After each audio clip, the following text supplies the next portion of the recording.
Swayam Prabha. Digital India. Educated India.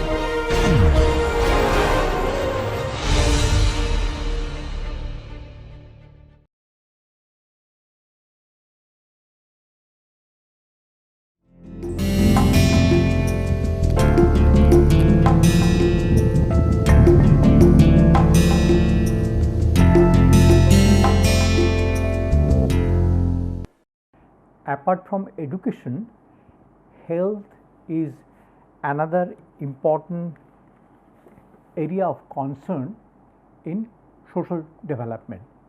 Now, in this session, thus we will be discussing about health.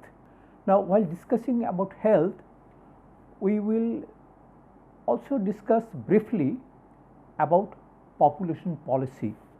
The reason we will be discussing about population policy is that often in the public debate it is often observed that whatever social problems that we have has been resulted due to population pressure that we have in our country, or the population whatever problem that we have is has been resulted from population density. So, that is how it is often said that it is the population pressure which causes most of the social problem, or sometimes it is said whatever social problem we have, those problem has caused or resulted population pressure. Anyway, to clarify this, we would like to look at the issue of population pressure. Whether population is a cause or consequence of the social problems that we have, we will try to answer this question. Now, what we would do, we would scrutinize some of the concerns that is expressed in terms of population. Size of Indian population has been subject to much concern. Now, a critical scrutiny of this concern is needed. Now, we will do that with the help of three figures. Now, figure 1 which will show shortly, which shows that there is a firm upward trend in the total size of the population in our country. Then we have figure 2 which shows the total fertility rate shows a declining trend, and then we have a figure 3 which shows the fertility rates vary radically across the country. Now, let us look at the figure 1. What do we see here? This figure presents the India's population growth or Indian population during the last century, 1901 to 2001. During this period, what was the trend of population growth? Now, see, in 1901 we had a little more than 200 million population. Okay, that was in the beginning of the 1901. Now, then we have steady growth of this population, and by the end of that by 2001 actually we have around 1,000 million population. So, there is a steady growth of population that we have witnessed in the last century. Now, this is of course is a matter of concern. There is a steady growth of population in our country. Now, let us look at another figure now, which is total fertility rate, India's total fertility rate, that was during the period 1971 to 1998. Now, this figure presents fertility rate during this period. Now, surprisingly, now what we see here, this is very contradictory to what we have seen in earlier figure. Now, what we see here, that in 1971, of course, before we go to that, I must briefly explain what is fertility rate. By fertility rate, we refer to the number of children born to a couple. That is what by roughly by fertility rate we refers to that, the number of children born to a couple. Now, in 1971, the fertility rate was more than 5. That means in 1971, have average fertility rate, or in average per couple more than 5 children were born in India. Okay. Now, then you see there is a steady decline in the fertility rate, it is coming down, and when you come to 1998, this fertility rate is somewhere near, it has come down somewhere near 3. That means by the year 1998, per couple in average 3 children are born. So, there is a steady trend, a steady declining trend in fertility rate. That is what we observed. Now, so how do we explain these two contradictory figures? Like earlier we have seen that in India we witness a steady growth of population, okay, but at the same time the figure 2 shows there is a steady decline in the fertility rate, and if there is a decline in the fertility rate, then population should increase, is not it? Now, what is the answer to this puzzle? Answer to this puzzle is like this, population growth depends on fertility rate as well as mortality rate. What happens, when fertility declines, along with that mortality rate also declines. As a result of that, if mortality rate declines higher than fertility rate, then still there will be a growth of population. In fact, that is what happens, when fertility rate starts declining, what happens, the mortality rate also declines, and there is something called demographic transition, where fertility rate, decline of fertility rate takes over mortality rate. That means decline of fertility rate will be higher than mortality rate. Only when that happens, then there will be a declining growth of population. So, in India what has happened, though we are witnessing a steady growth in the population, and in spite of decline in the fertility rate, this is happening due to mortality rate, and it has been predicted, but by the middle of this century what will happen, that decline in fertility rate will take over the mortality rate, and then we will reach to a steady population, or we will witness a decline in the population, growth in the population. So, what it suggests that we need not concern that much about the population problem. Of course, population problem is a serious problem, no denying of the fact, but actually often it is said the population bomb is going to explode. That is not going to happen, because we are having a decline, we have a decline in the population, at least in the fertility rate of population. Okay, now there is another important figure, that in the figure 3, which shows that when we are talking about decline in the fertility rate, the decline in the fertility rate varies widely across regions. This is very interesting. Now, if you look at this figure, like it shows, like in the state of Uttar Pradesh, fertility rate was quite high, more than 4.5. Okay, whereas in state like Kerala, fertility rate was quite low. Now, let me explain what this line indicates.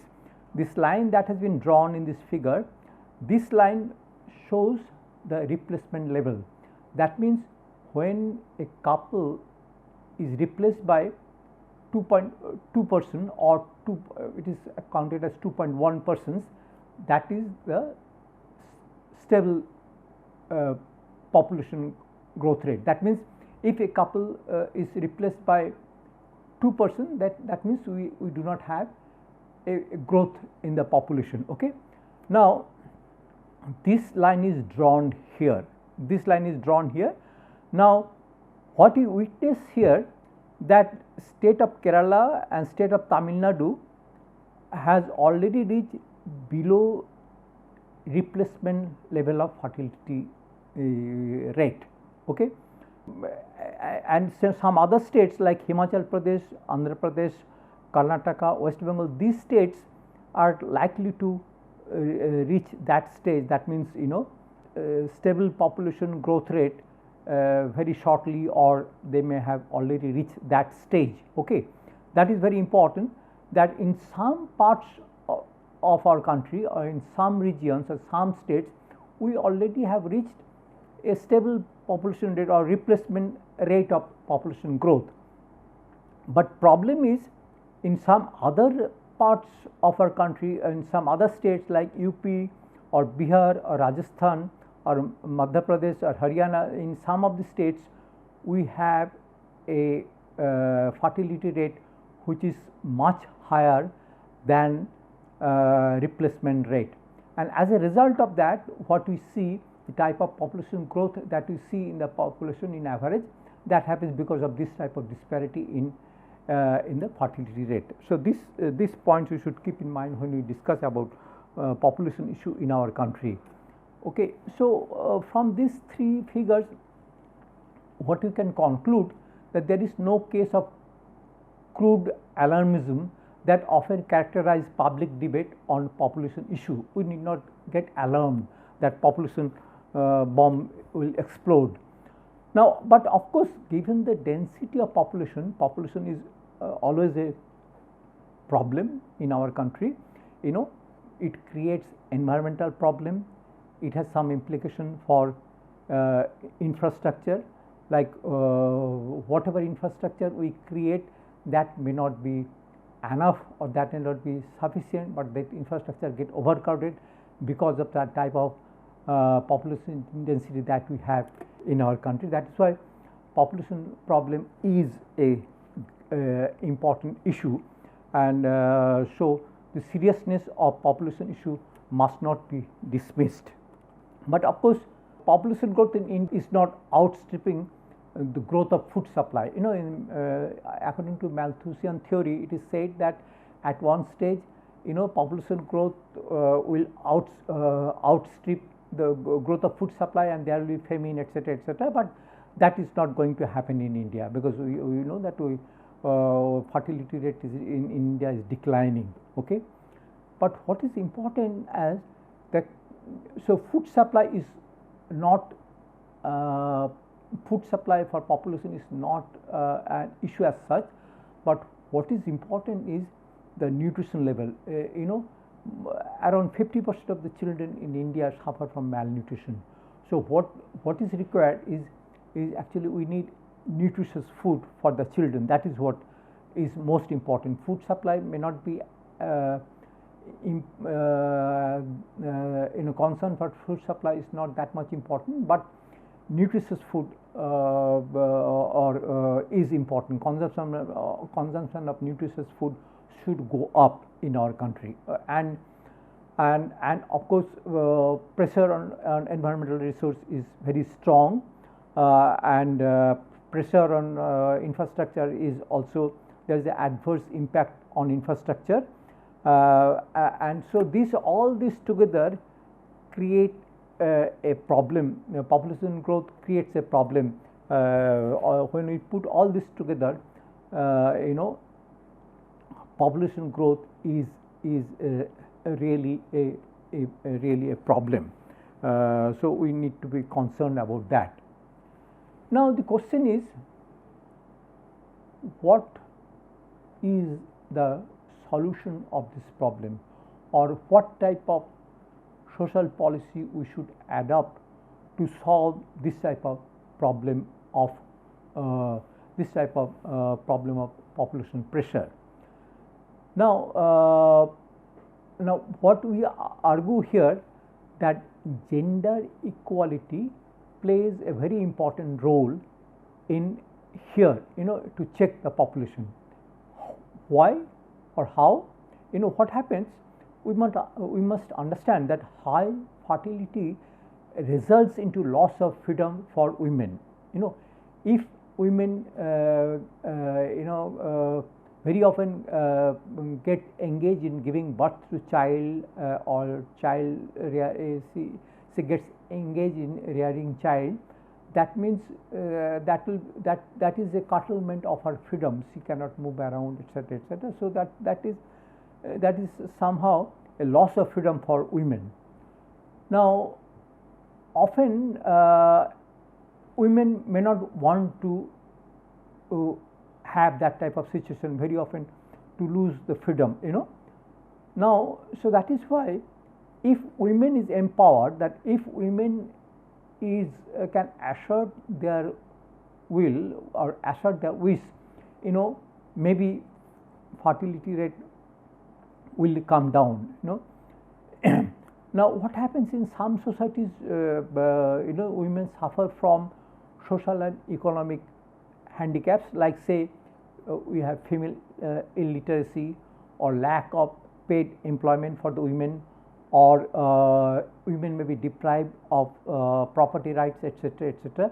So women may not have economic rights. That means women are not empowered, and that results into higher, that influences higher fertility. Now, also what is important, lack of access to family planning facilities. Women may not be able to get access to family planning facilities. That also contributes to the growth of population. And apart from that, there are cultural and religious factors. What happens, women usually in some society may not enjoy a inferior position than men, and women may be less powerful, they may not be able to assert themselves. So what happens, sometime whatever their husbands or the parents-in-law say, that they may think that is very natural, that if their husband or their parents-in-law says that it is very natural, the women should give birth to more and more child, and that is good for the women. Sometime because of the religious beliefs and because of the cultural practices, women may start believing that is natural, but that happens usually because women are less powerful in some society. That is what happened. Now, what we are arguing, that women's empowerment will reduce fertility. How? Like say, for example, women, if female literacy is promoted, promotion of female literacy is one type of empowerment of women. If female literacy is promoted, what happens? That will reduce child mortality, and when child mortality reduces, that will reduce fertility. Now, how child mortality will contribute in reducing fertility? What happens, when there are high mortality rate, then often the families are not sure that how many children will survive. So they may be inclined to have more children, and that is why fertility rate may go up. So if mortality rate reduces due to female literacy, that may contribute to reduce fertility rate.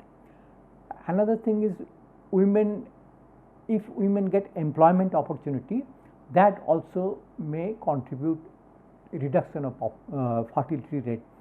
Like how that happens, firstly, women would like to have more children because they are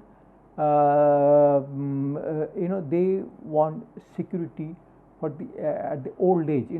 they are worried that there's someone should be there to look after them when they are old, and they think that their children, when they grow up, they will look after them in their old age.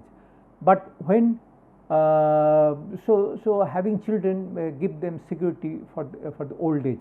Now, but when they have when women have employment opportunity, that gives them some security for the old age. When women are employed, they are economically secure. So that due to that type of security, which they get from the employment and earning, they may not feel that they must have some children to look after them, and in the old age that may not be that way important. So that may result into reduction in fertility rate. And other is also, female literacy also may result into women's employment. So female literacy and women employment together may contribute to the reduction of fertility rate among the women. And apart from that, family planning facilities should be made available. Okay, so so what is important for reduction of fertility rate? Women's empowerment is important for reduction of fertility rate. Now, this empowerment can happen in terms of promotion of female literacy, or promotion of women's employment opportunity, or providing access to family planning facilities to women. If women are this way empowered, then women may feel more secure, and that may contribute to the reduction of fertility rate. It may it may appear a little funny, like if I see, when you look at, say, a crowded infrastructure, say when you look at, say, crowded cities, crowded transportation system, all crowded infrastructure, one can say, now one may ask, what is the solution of this problem? What is the solution of this overcrowding of infrastructure, social infrastructure that we have? How can we solve this problem of overcrowding? Or when you find that cities are expanding and more construction is coming up, and roads are getting overcrowded with transport, and as a result of that, there is environment problem, environmental issue, environment is getting polluted. Now, one may ask, what is the solution of this? Now, one may suggest that one solution of this problem may be empowerment of women. How? Indirectly, the empowerment of women. Now, if we empower women, that would result into reduction of fertility, and that may solve some of the problems that we face due to overcrowding. So this shows how social development is important, plays very important role in solving some of the developmental problem. Now, what are the factors that influence fertility rate? So, educational development, schooling of girls. If girls are enrolled in the school, that would result into educational development, and that may influence fertility rate. That may reduce fertility rate. Economic arrangement. Like as we have mentioned just now, that economic arrangement, that female job opportunity. Like if we create more job opportunity for women, that may reduce fertility rate, because when women are employed, they may not, firstly they get slightly empowered, and secondly, when they are employed, they may not want to the confinement due to often confinement due to pregnancy and rearing of child. So that will work, that may reduce fertility rate. Social concern and cultural factors, these are all linked. If women enjoy better status in a society, that then women can assert themselves, and then that may reduce result into reduction of fertility rate. And there is cultural factor. If family decisions are taken based on equality, then if there is a tradition of that women also will have their say in family decision, then in that type of tradition women can easily assert themselves, and that may reduce fertility rate. And health care, particularly reproductive health care, if proper health care is available, that would reduce mortality rate, and that also will contribute to reduction of fertility rate. And obviously family planning, availability of contraceptive facilities is important to reduce fertility rate. Now, to put all these factors together in one word, what you can say, that that if women are empowered or women are given more freedom, that would ultimately result into the reduction of fertility rate, and that would contribute to the problem of population density or population problem that we have in our country or in many countries. That so women empowerment is a way of reducing fertility or solving the problem of population. Okay. Now let us go to the so far we have we are trying to show how population problem can be solved through empowerment of women. Okay. Now we are moving to a next section where we will discuss about that healthcare as a social responsibility. Healthcare is something which is very much neglected in our country, and that creates lot of problem.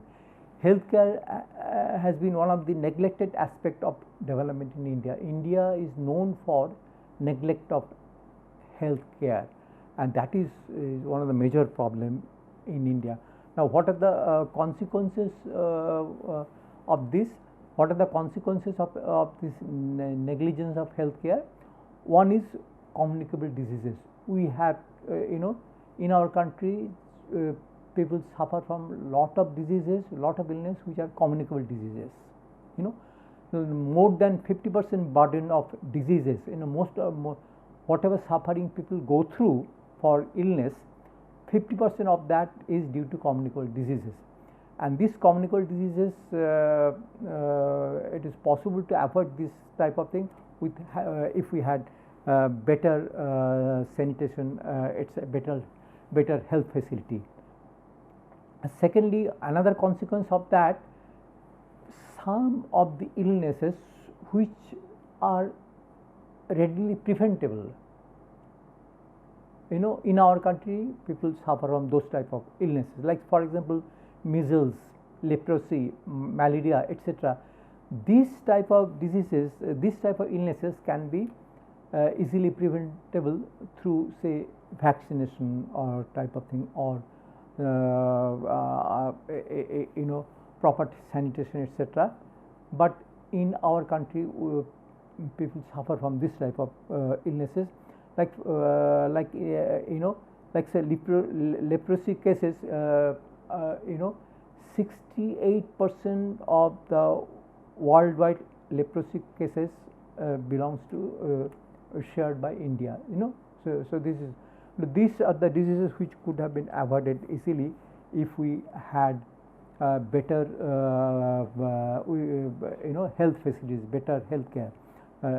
And another area of concern is nutrition related ailments. As I mentioned that suffering from malnutrition is very widespread in India, and actually many of the illness from which people suffer in our country is resulted due to nutritional deficiency.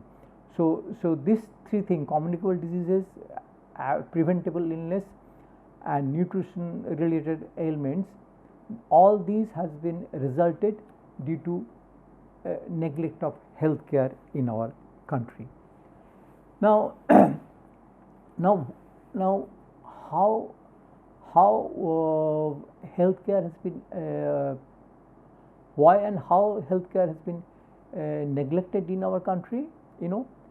First of all, we very low level of public expenditure on health. We spend very little amount we invest on health. It is 0.8% of the GDP. That is one thing. Firstly, we allot very little fund for healthcare, which is only 0.8% of our GDP. Now, secondly, whatever little fund that we allot for healthcare, this is used very inefficiently, very highly inefficient use of available resources. Whatever resources we have, whatever fund that we allocate, this fund is used or utilized very inefficiently. That is second problem.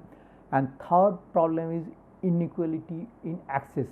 Now, out of this little fund which is very inefficiently utilized or inefficiently used, and again after that, there is inequality in access to these facilities. Like for example, backward regions may not there may not be any proper health facility, or poorer section or backward caste or gender, like women may not be able to use health facilities. They may not visit health centers. Because there is many there is a parda system, or there is maybe some restriction in some parts of our country in the movement of the women. So women may feel hesitate to go to the health center, or sometime people belonging to the tribal population or people belonging to backward caste, they may be little scared to go to the health center, etc., etc. So because of these factors, firstly, low level of public expenditure, and then inefficient use of resources and inequality of access, actually we have a massive problem in health. Now actually, interestingly, it is said that why you have this type of problem, in healthcare. It is often point out that what we follow is something called Western model of healthcare. That is what is the problem. In the literature on policy, often it is suggested that the type of problem that we face in India in terms of healthcare, because we follow a wrong type of model, we follow a Western model. That is one accusation. Second accusation is that inefficiencies of public services. It says that healthcare, when it is provided by government, it is very inefficient. It is said that in healthcare is provided by the government, and it is very inefficient. Inefficiency in public, because of this inefficiencies is a problem of problem. That is why we have this type of problem in health sector. Now let us see how far these two types of accusation are correct. Now, Western model. Now, what is Western model, or what are some of the characteristics of Western model? Western model is characterized by long-term relation between doctors and patients. In most of the Western countries, most of the families will have a family doctor. So whenever they have some health issues, they'll go to the family doctor, and they have a long term relation with doctors and patients. They have a long term relation. That is one of the characteristics of Western model. And another important aspect of Western model is widespread health education. Government takes lot of effort to spread education about health. The awareness of the people regarding health is very high. And what is most important part of the Western model is that Western model gives lot of emphasis on preventive medicine and health care. Preventive medicine is given lot of preventive health care. That government has a lot of program for preventive medicine, or like vaccination, sanitation, etc., or preventive health care. These are very regular checkup of health, so preventive health care. These are very important part of Western model. And close supervision of medical profession. Medical profession is under close supervision. Like some of the Western countries, every 5 years doctors will have to renew their registration.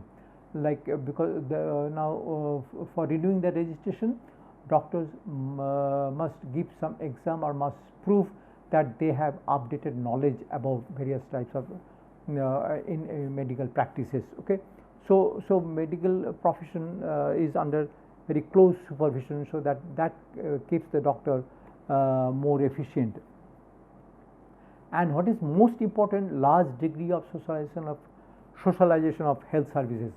Like health services is free and provided by government, and it is meant for everybody. That most of the Western countries under Western model, everybody gets, particularly in the Europe, most of the European countries, everybody gets free medical treatment which is provided by government. These are some of the characteristics of Western model. Now actually, if we analyze healthcare system in India, actually our system doesn't fit. We do not follow Western model. We don't do any such thing. So to say that we face health, we face problem in healthcare because we follow a Western model, it is totally wrong, because we do not qualify, or we do not follow Western model. Okay. The second accusation is inefficient public services. Why people suffer? Because government provided health care is very inefficient. Now reality is, in India, healthcare system is essentially a market based system. What has happened, government has very little presence in healthcare. It is a market based system. It has emerged as a market based system. Many patients buy powerful drugs over the counter from chemist shop. If one goes to any small town or any other cities, you will find that chemist shops are overcrowded all the time, and patients are buying medicines over the counter, even sometimes without any prescription, and they'll just tell the name of the medicine and they'll buy those medicines. Okay, or sometimes they will tell the chemist in the shop that this is the type of problem he or she is having, what type of medicine she or he should take. So the chemist will give some medicine to him or her, to the patient. So and this is a very predominant practice. So it is actually, it is not that government is providing health facilities. Most of the time, people buy medicines from the market, and through this type of system, which is very inefficient. And whatever public health services that we have, like say health center or other type of government and public system that we have, actually they are not free of cost. often people have to spend some money. Like supposing even if there is a health center which is in a very bad condition, supposing there is a health center, now if one when a patient visits the health center, the doctor may obviously often prescribe some test or something, some has to be performed. Now those test facility for having those tests may not be available in that center. Now the patients may have to go to a private private medical establishment to get those tests done, where he or she has to pay. And even some of the services which are supposed to be free in government hospital, often they charge some fee for those. So actually in our country medical facility is not free, that is. So it is most of the time people buy medicine from the market, paying for it. Most of the time when people avail even the government health services, where they have to pay, and so that is how actually so we cannot say that inefficiency of public services. Actually we do not have public services at all, so we cannot talk about inefficiency of so it is wrong to say that inefficiency of public services is the cause of having inefficient healthcare system in our country. Now actually the need of the state involvement has been brought out very forcefully from the experience of Europe, America and Asia and Africa. If we look around, most of the country, like whether developed countries or not so developed country, like it has been found that healthcare has to be provided by the government. Okay, but in India public expenditure in health is only around 15%, which is one of the lowest in the world. Public involvement in health matter is particularly relevant for preventive medicine and public health, and more so in India, where incidence of communicable disease is extremely high. Now and actually see first what we have said, that in our country public service is absent in healthcare. This is because we allot very little amount, only 15% of the share of public expenditure is allotted in healthcare. But in India it is more important that government should own the health services, because preventive medicine is very important in our country. Preventive medicine, preventive care, like immunization services, sanitation services, these are very important in India. Now this can be one can have these things only through the involvement of government. Now let us see the amount we spend in public expenditure. This figure shows the public expenditure in health. Like see, for example, if you look at this figure, this is in India. Share public expenditure on health.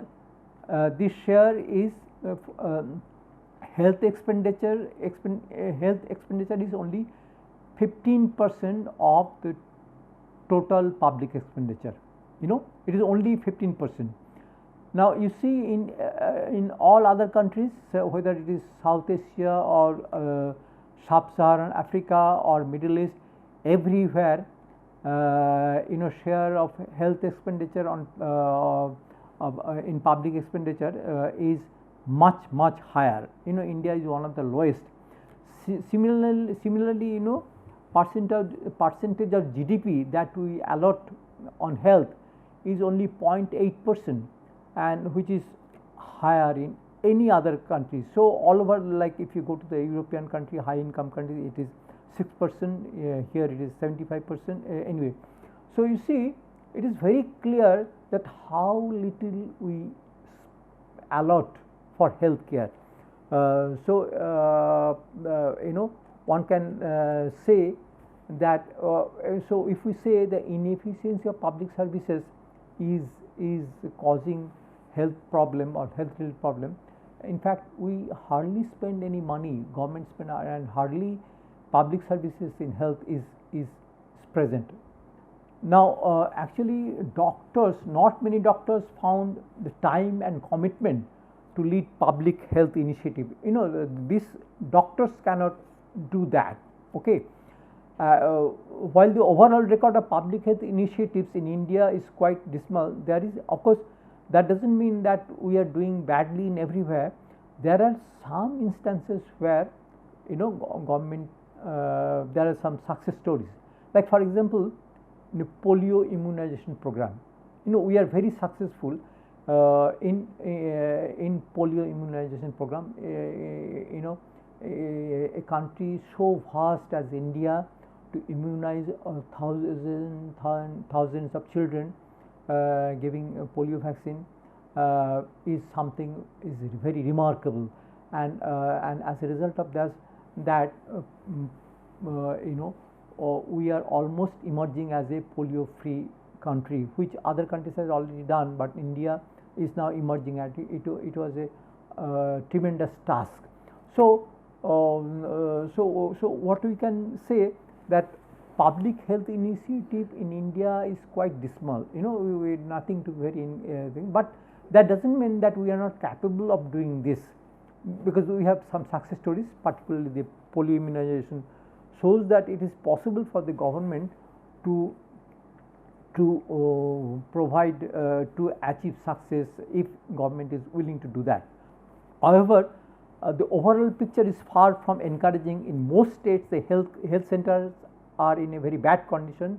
Medicines are not available, doctors are absent, patients are charged for services, etc., etc. Like in general, overall picture is very bad. Like if you go to any health centers, you will not find doctor may not be present. Medicines are not available, doctors are absent, and often patients are charged, etc., etc. This type of thing is very common, very common. So this is also true. That means we have very inefficient or very badly run health services in our country. Okay.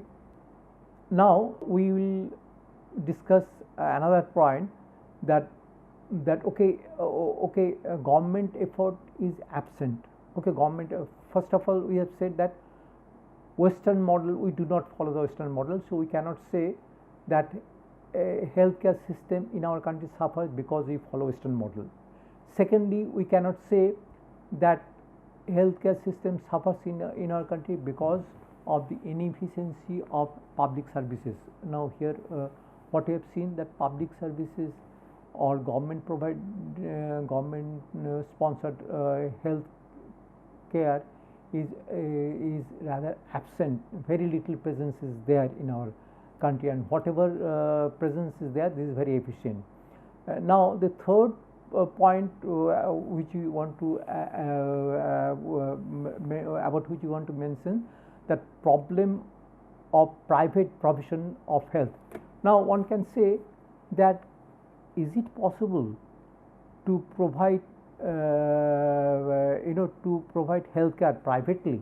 Okay, and what is the issue? What is the problem in providing if we privatize health services? If we, now can is it possible to provide healthcare in the private sector? Now what are the problem here? Now if we now private practice, now think of a private practitioner, a doctor who is practicing privately. Now can he get involved in preventive medicine? What is the motivation you will have for providing preventive medicine? Now but in our country, what is required is that we should have more preventive medicine, because we have a presence of various types of communicable diseases. So what is required is preventive medicine, and that private doctors cannot provide. Only government will have to do that, you know.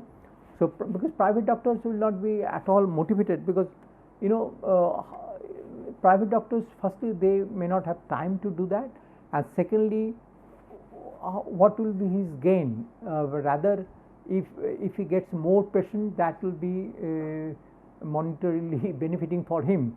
So why a private practitioner will be interested or get involved in preventive medicine?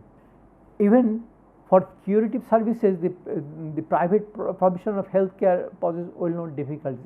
Even for curative, okay, then okay, one may say, okay, maybe private doctors may not be able to provide preventive care, you know, but what about curative services? Curative services they could provide. Now there are some problems here. When patients are unable to assess the quality of services being provided to them, competition by itself is a poor efficiency enhancing drive. You know, what we often say that, you know, competition brings efficiency. Okay. Now supposing if we have private provision of health care, then what will happen? That, you know, better doctor and who provides cheaper services, or a doctor who provides better services with less price, you know, they will become more popular. Okay, because through competition, you know, private sector, private provision means there is a competition among the doctors, and the doctor who is more efficient, he will be more popular, and doctor who provides better treatment with less cost will be more popular. But problem is, when you buy some goods or services from somewhere, we are able to judge, okay, this is good, this is of superior quality, this is of inferior quality, and accordingly you know, we will buy those items which we get in lesser price and better quality of goods. But for treatment, often it is not possible to assess that. As a patient, it is not possible to judge often who is a good doctor, who is not, who is providing better type of treatment. It is because, you know, what may happen, that maybe medical ethics suggests that, you know, this is the way a patient should be treated, you know. Now when the doctor follows that medical ethics, you know, which may take a longer time to become cured, you know, for the treatment to give result, but and that may be good in the long run. But often what happens, you know, some doctor may prescribe from some strong medicine, some etc., and a patient may get cured very fast, and then the patient may have formed the opinion that this doctor who cured me very fast, maybe he is a better doctor, but maybe the reality is not so, you know. The doctors who cured the patient very fast, maybe the line of treatment he or she has followed, that may not be the quite efficient or right type of you know, treatment that he has provided. But it is not possible for a patient to judge which doctor is better or which doctor is not so good, you know. Now if only treatment is provided by government doctor, or if someone provides free treatment, then that doctor will not bother or will not care for, you know, how many patients I get. Then he will more likely to follow the established you know or ethical medical practices, you know. That may take longer time to get cured, but that may be better in the long term, in the long run.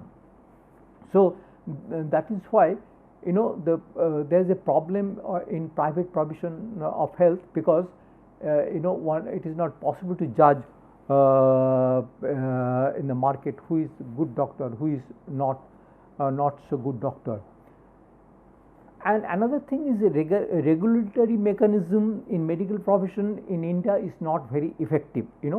This is for various reasons. One is that a regulatory mechanism often works in the monetary interest of the doctors. Often, the regulatory mechanism that we have, IMF and all this type of associations that we have, they sometimes work in such a way so that promotes monetary interest of the doctors.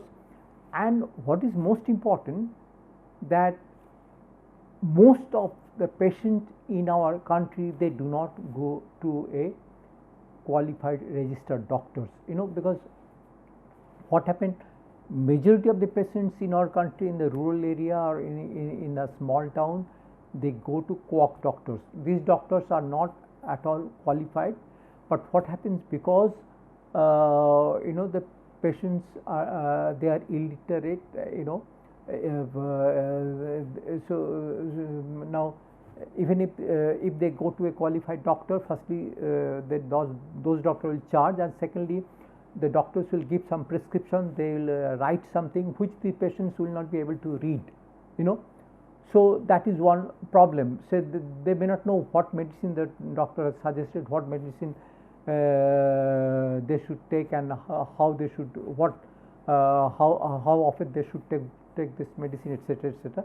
So they feel much convenient to go to a quack doctor. The quack doctor, they may not even give a prescription. They will just give some medicine, and they will say that this medicine you take twice a day or thrice a day, etc., etc. And most of the illiterate patients, they find that is much more convenient.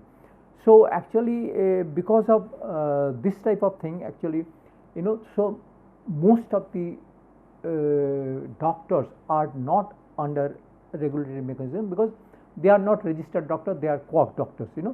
So that is how the problem of private provision of health will not work in our country. Okay. So what we have discussed, that Western model is not applicable in our country, that is not correct. The inefficiency of public services, that is also not correct. And if we think of private provision health, there are several problems here.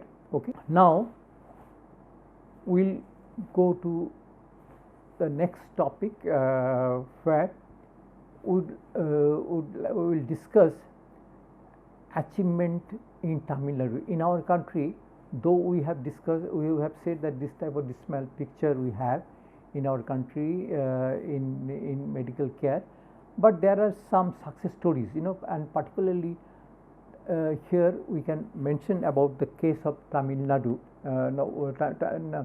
Now, like if you in Tamil Nadu, what has happened, there is Tamil Nadu, among the states of India, Tamil Nadu has the third lowest child mortality rate, is relatively low in Tamil Nadu.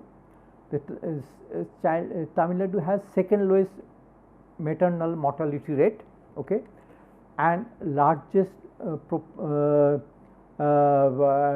largest proportionate reduction in total fertility rate. So Tamil Nadu, if we look at some of the health indicators, Tamil Nadu has got lower mortality rate, okay, child mortality rate, lower maternal mortality rate, and Tamil Nadu has achieved reduction in total fertility rate.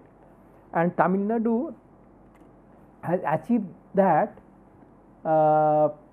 in spite of being a relatively poorer state.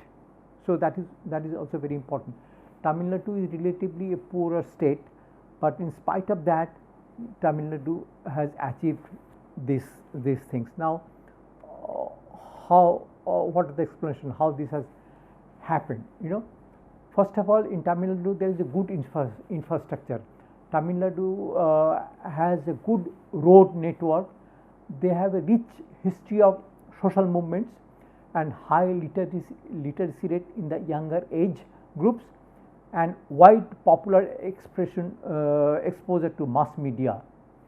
Tamil Nadu has good infrastructure and rich history of social movement and high literacy of the younger age groups, and wide and popular exposure to mass media and strong political will. And what is not that widely discussed, that in Tamil Nadu women enjoy, you know, much liberated status. Now, if you compare the status of women in India, like if you compare status of women of Tamil women with say women of North India, studies have suggested shown that women in Tamil Nadu, they enjoy much better status, you know. So, that is also another reason why actually, you know, Tamil Nadu could Tamil Nadu could achieve better health status. Extensive state initiative in the fields of child nutrition, healthcare and social security also contributed. Now, this is one important thing about Tamil Nadu. In Tamil Nadu, what has happened, you know, child nutrition and healthcare and social security, somehow the government in Tamil Nadu has taken initiative in this area, like for instance, you know, like a program like midday meal program. You know, midday meal program was initiated by M.G. Ramchandran many years ago, okay? And it was a very successful program, and later on other state followed Tamil Nadu in introducing midday meal program. So, Tamil Nadu that way, you know, in the area of health, nutrition, child nutrition, Tamil Nadu has done very good work. Another important thing is there, the social distance between medical officers and the patients is small in Tamil Nadu due to affirmative action. Like for instance, what happens, you know, if you go to any states or most of the states of the country, when you go to a hospital, what you will find, the doctors who is treating the patients, doctors usually come from relatively, you know, well off section of the society, or doctor may come from elite section of the society, whereas most of the patients, those who visit hospitals, they are from relatively poorer section, or they come from a different class background than the doctors. That is a common picture in most of the hospitals in our country, most of the health centers in our country. But you know, Tamil Nadu, the picture is slightly different.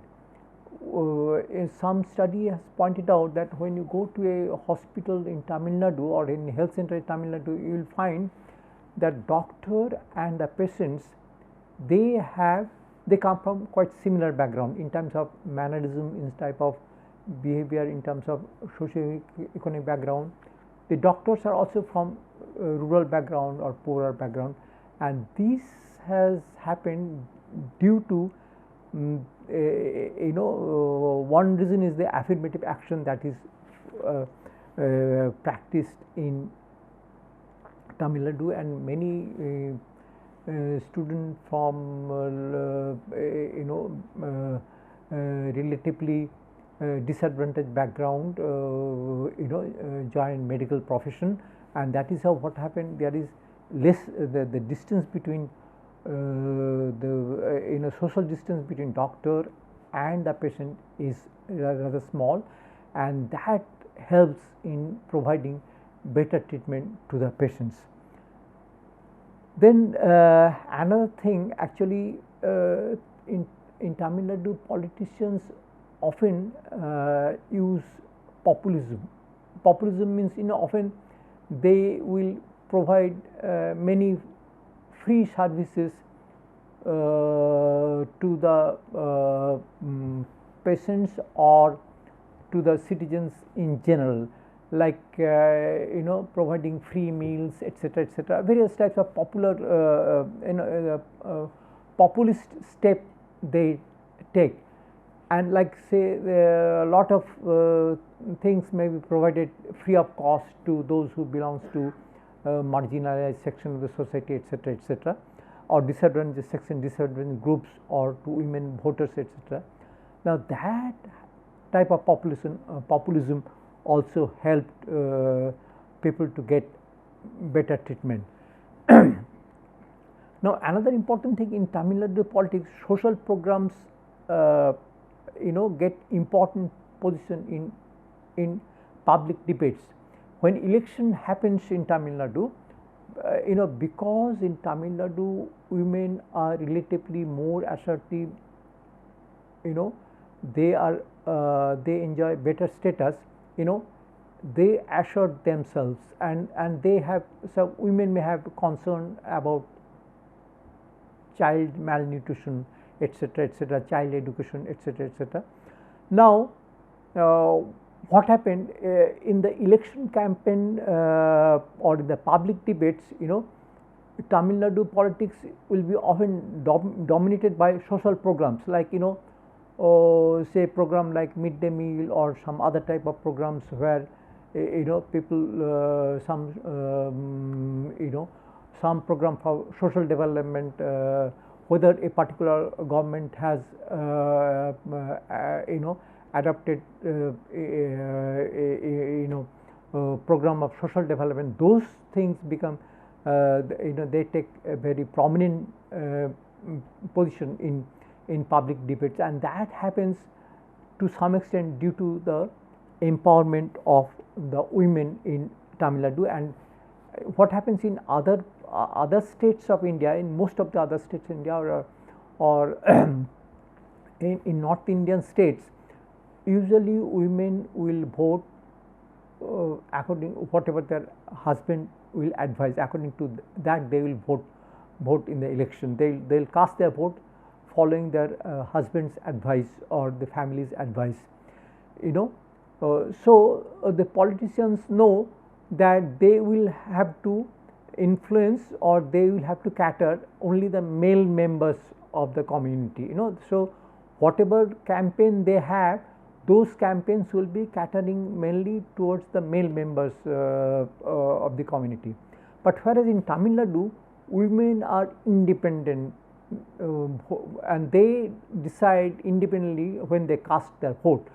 So this is what is known to the politicians. So politicians will try to implement or try to promise, they will promise those type of program which benefits the women, which benefits the children, which benefits the family, and that is how social health gets an important place in that debate, and ultimately those type of programs gets implemented. So health matters have been focus of the political competition. So health issue gets very important place in political discourse in Tamil Nadu. So, so ultimately what is required, the democratic practice and political empowerment hold the key to the transformation of the lives of the people, and ultimately to the much needed broadening of the social progress in India as elsewhere. So ultimately what is needed is political empowerment, democratic practices and political empowerment for the entire population, men and women, which is the key for social progress in India as well as in other countries, and that is what has happened in Tamil Nadu. So the key to success in social sector is to promote democratic practices and political empowerment. With this we conclude this session. Thank you.